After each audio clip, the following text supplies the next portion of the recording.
I thought I'd say a little bit about marriage. It's really great. I'll just say that. And at the same time, you have to work at your marriage.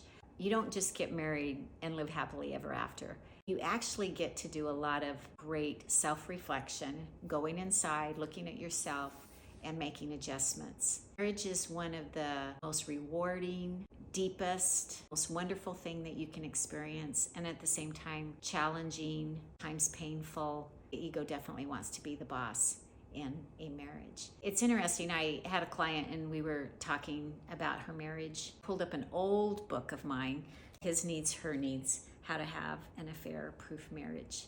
A phenomenal book, and I remember reading it years ago. Pulled it off the shelf, was reading the back cover to understand and identify needs of a wife and then the needs of a husband.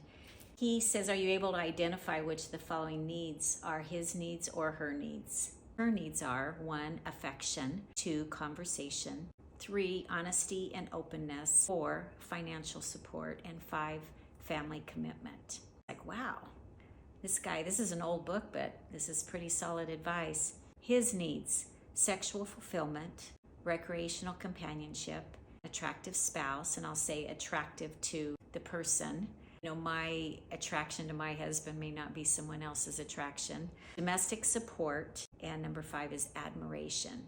And those are his needs. I'm going to read her needs again. Affection, conversation, honesty and openness, financial support, and family commitment. His needs: sexual fulfillment, recreational companionship, attractiveness, domestic support, and admiration. This is just a great book. It's an old book. There's actually a chapter on surviving an affair. And so interesting how we all experience marriage, what we're wanting to get out of marriage, and then what we're wanting to put into marriage. It's just something to think about. I think marriage is a wonderful thing, but it does take some work.